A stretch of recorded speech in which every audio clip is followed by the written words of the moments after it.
everybody. It's Matt and Jennifer Lucas back for another Zor Zoom interview. Today, we are going to be talking with Travis at Tourbase. Before we get started, though, as a reminder, if you like what you're hearing during the interview, want to learn more about the opportunity or to see if your market is still available, send me a text at 270-215-2844.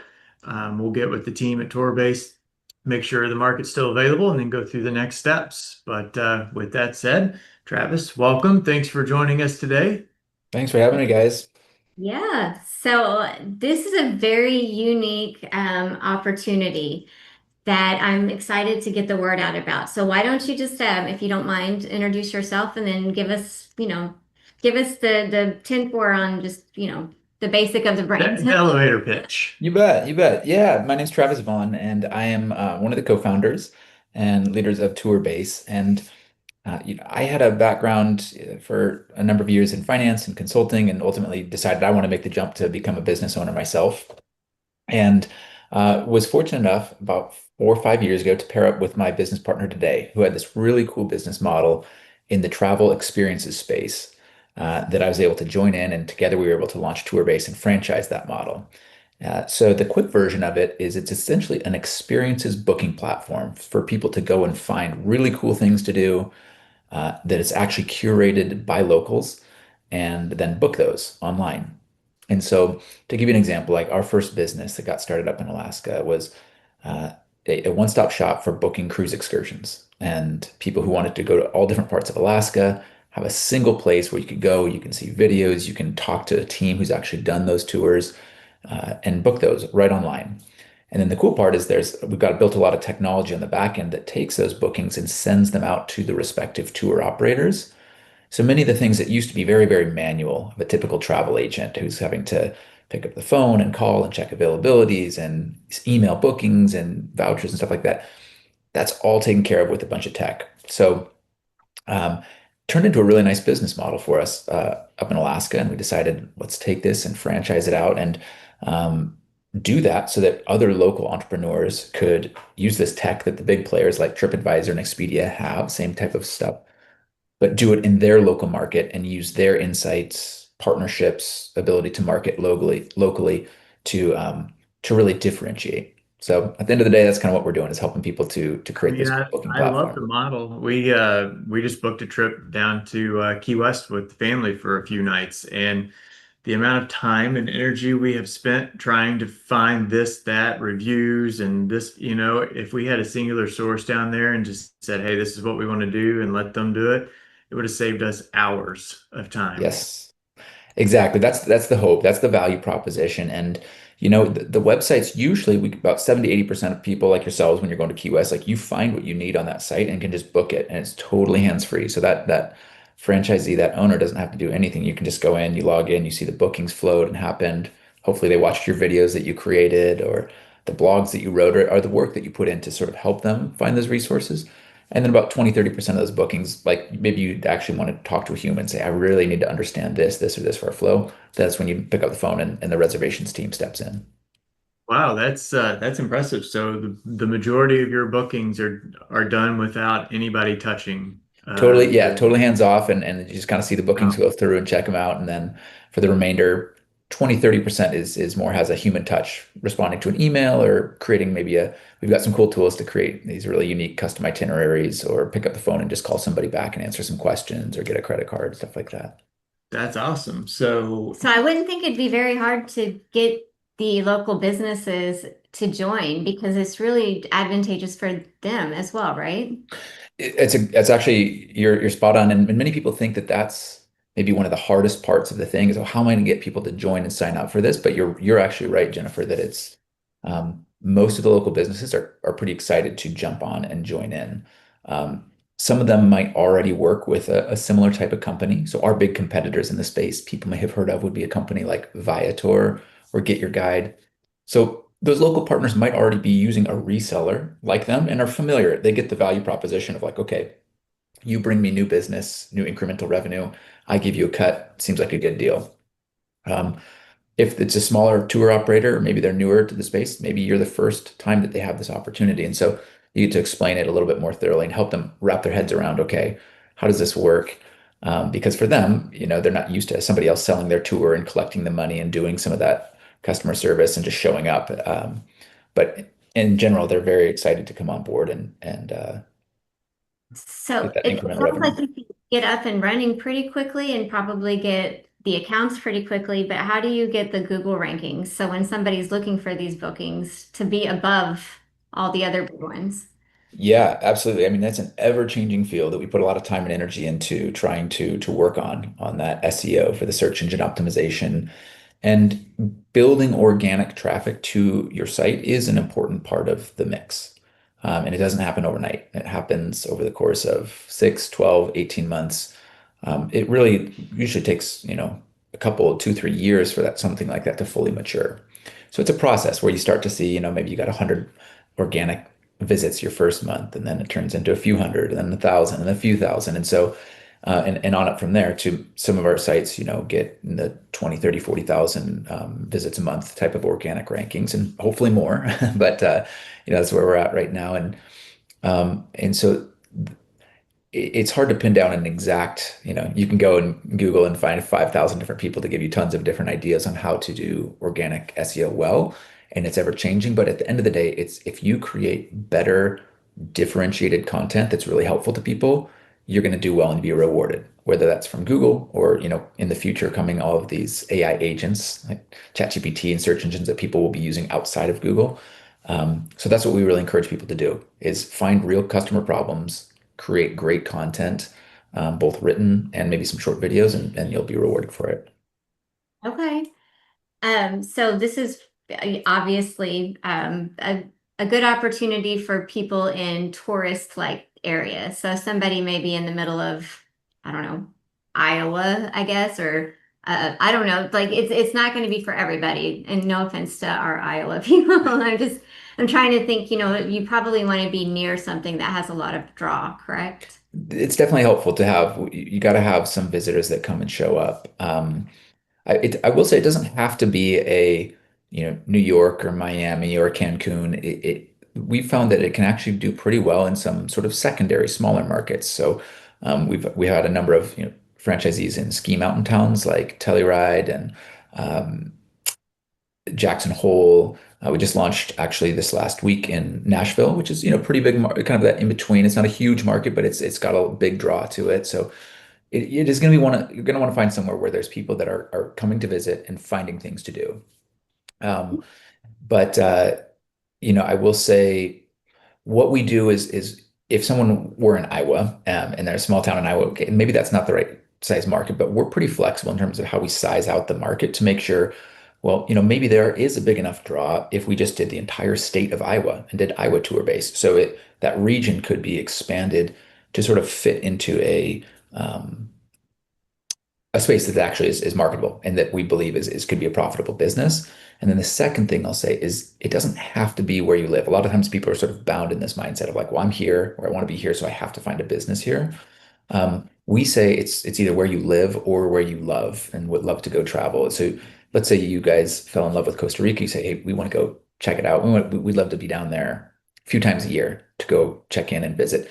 You could absolutely do that. And during those visits, you go and build some relationships with the tour operators, meet them once a year. You go build some partnerships with the local hotels because that can create affiliate partnerships where they're all of a sudden they're using your platform, your QR codes to send their guests out. So being able to go visit a place quarterly is also another option too.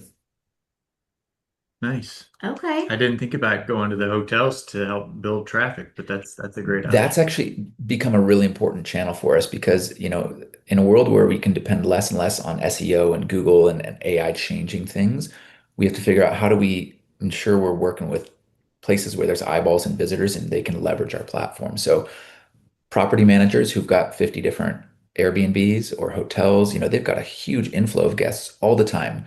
They're coming in there and they're bugging them saying, what should I do? What should I do? And most hotels or places like they don't get paid to spend 5, 10 minutes talking to the guests and saying you can do X, Y, or Z. So this creates the sort of the easy button for them as they say, well, actually check out this QR code right here on the wall or in your room. And it opens up and it has that hotels. We build a little affiliate page for them. It's got their picture and a little description of the hotel, but then below it, they can go see the 40, 50 different things to do and book it. And that hotel actually starts earns a little commission. So it's an affiliate partnership, solves the hotel's problem of like answering the same questions over and over, and they actually make money off of it.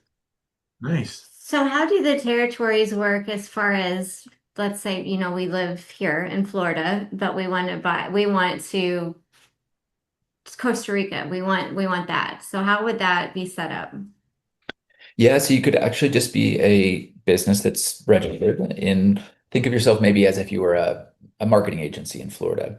And you can have clients that are all around the US or in other parts of the world, but and your revenues are flowing into you in Florida, and that's where you're going to pay taxes on your revenues. So it's kind of you don't need to go and register in Costa Rica as a local business because you're actually just promoting those local operators who are there, and they're the ones who have sort of the tax burden and the business permits and the things like that. So since you're not a tour operator in Costa Rica, you're just helping people find, discover, and book those and making payments on a monthly basis out to those tour operators. But would my Florida location be considered a sold location because that's where I was at? No? Am I No, confused out? it'd be more, yeah, it's a good question, but it would be more the territory where you're partnering with the tour operators and sending people to go do on tours and experiences because that's how they're going to think about searching for and finding and booking their experience. I'm glad you said that though, because for those that are listening that aren't in a hotbed for tourism, right? This opportunity can still work, right? And so, Yeah. along those lines, if I remember correctly, you guys are looking for owner operators, right? You're not looking for semi-passive ownership. That's right. Yeah, we do want owner operators. With that said, I think there is ways that people can absolutely build a very small team to be allow themselves to be fairly passive and limited in terms of their involvement. Are you Just open to to that paint a like from little. day one, or do you want them to be involved for the first 6 months or 12 months? Yeah, I think seeing them be involved in the first 6, 12 months is really going to be the best fit for us. Rather than them just sort of saying, "Hey, I want to own this thing. You guys go build me a team and set this up."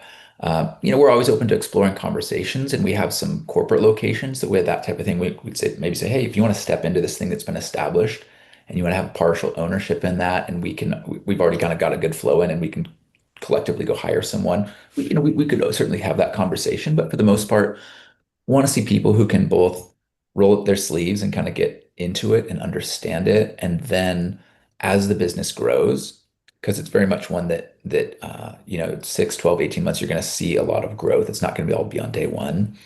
Then they can fill in that reservations person role or the product manager who goes out to manage the relationships with those tour operators and make sure everything on the website's looking good. So they get a lot of support from us along the way, and we can help them staff those couple of positions that, as they grow, allows them to keep a pretty backseat and not have to be putting too many hours a day into the business. Are there any minimum performance requirements? Like, or do you have anything like that in place to where you need just to keep We these We owners? do, we do have just to make sure that that it's not just sitting there, and there's a base revenue requirement that we have, and I think it's I'll have to double check our FDD or I have to, but I believe it's 50,000 for the first year, and then maybe 125, 400, and then up to 800,000. It's kind of the progression for those first 4 years, and then I think that's where we leave it at that. So, and we do that because we want to see people continue to invest in the marketing and growing the business.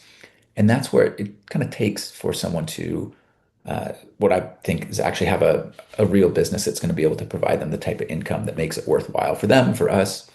Um, Maybe, it's the quick economics of the business is this industry in the tour travel and experiences, the activities, is probably the highest margin part of travel. So there's about, I'd say 20, 25%. It's kind of the average commission that we get for all of these bookings, right? So if you have a family of four and they all book a tour and it's $1,000 booking, the quick breakdown of that is, the franchisee gets that $1,000 as the booking comes in. And then at the end of the month, they're going to pay 750 that out to the tour operator. And that's all in a fairly automated method that we've got some tools for. And that would all be combined with all of the bookings to that operator. But just to look at that one, that leaves them with about 250 bucks, right, from that booking, of which maybe they paid 50 bucks in Google Ads and different ways of kind of acquiring that customer. So now you've got $200 to help pay your reservations agent, person like that. So at the end of the day, if you're running a tour-based business that does about 1 million a year in sales, you can kind of think about that trickling down to more like 250,000 for you to actually take home and then pay some of your advertising and other things like that. So we really want to see people get into that one, two, three, and beyond million mark. And it's a very scalable business, as I mentioned, because of it's digital and pretty hands off.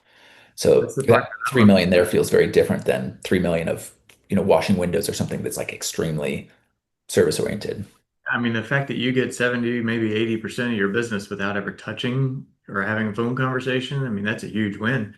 How do you keep the listings updated? So, all the reviews and all of that, how does it, they're all just interconnected on the back end, I guess, that Yeah, so the reviews that go out, we have automated emails that go out, and those links, when those reviews get posted, those get pulled in and automatically appended to that respective tour. Um, I'd say probably more, there's a little bit more maintenance is maybe a tour operator uh, changes their pricing, right? So at the end of the year, they're going to say, we're bumping this up 15 bucks. That requires us to go in and make sure that we manually update the pricing so that the customer pays the right price to us and we pay out the right price to the operator. So that so kind of it's thing is great. so it's Annual on touch point. everything updated as well on the tour people, the people that own the business. Exactly. It's kind of keeping touch base with them once, twice a year just to make sure things are going well and you're up to date. If the product changes, maybe they say, hey, we're no longer offering lunch or something like that, and your website says it is. That's really important information to keep updated. And they're supposed to do that proactively to you, but that doesn't always happen. So we make sure that, the franchisee's job is to kind of go in once, twice a year and check in and make sure things are accurate and looking good and optimized. So people do have full control over the content on their websites, and that's part of the job is making sure that those are really looking great and accurate.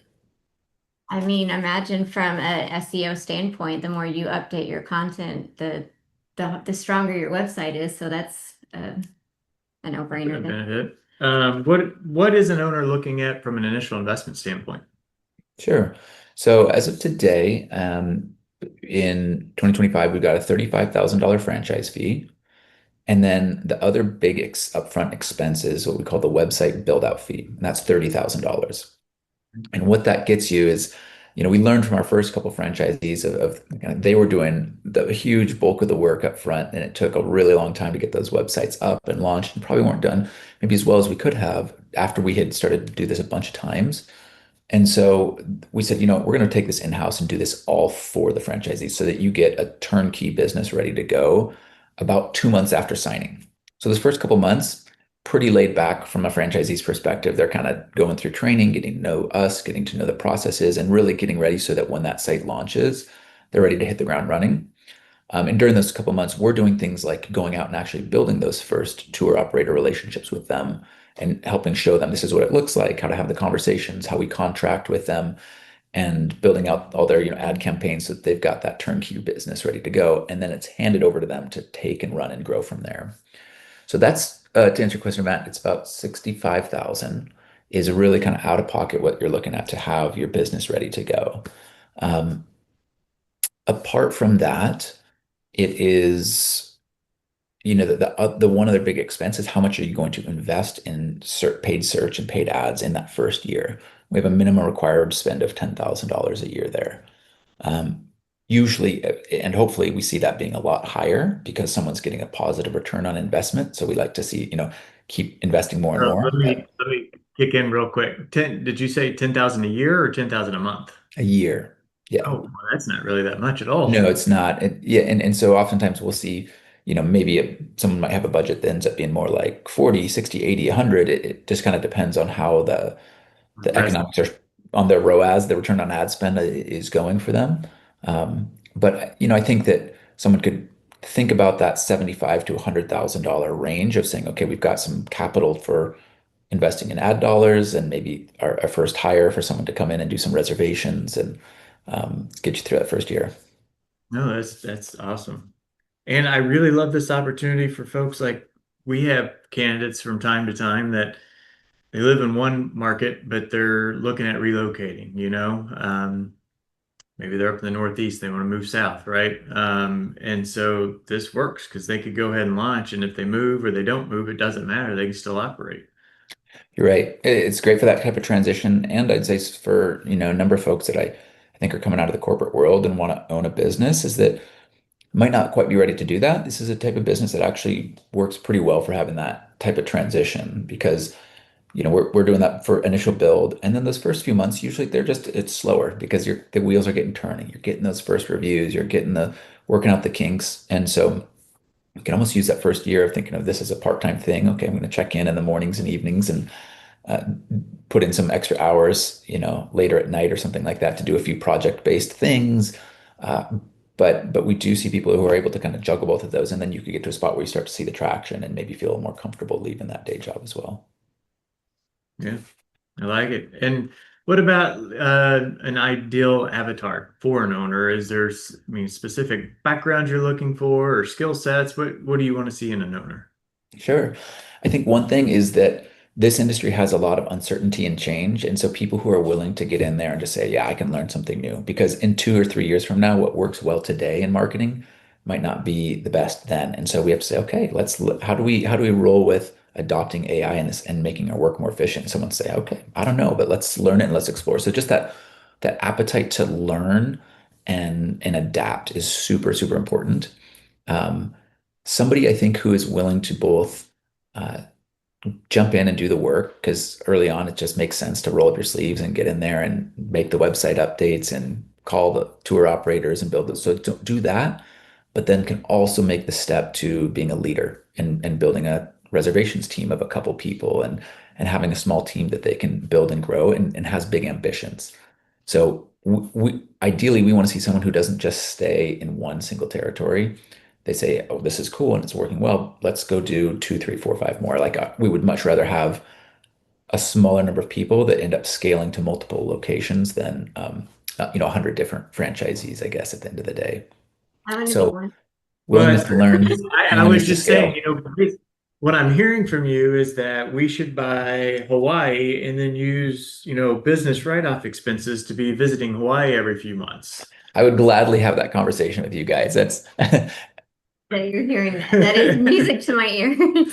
Yeah, Hawaii's a really interesting one we've thought about for a long time. I mean, it's a super competitive market, as you guys know, and if you go search, but it's also a massive market, and it'll be exciting to see when that time comes for that one to go as well. All So, right. There's all kinds of markets I that know are your wheels are turning. underprepared. I They can are. see Is smoke coming out? a little bit. Yeah. All right. Anything that we haven't discussed that you think is really important for the audience to know?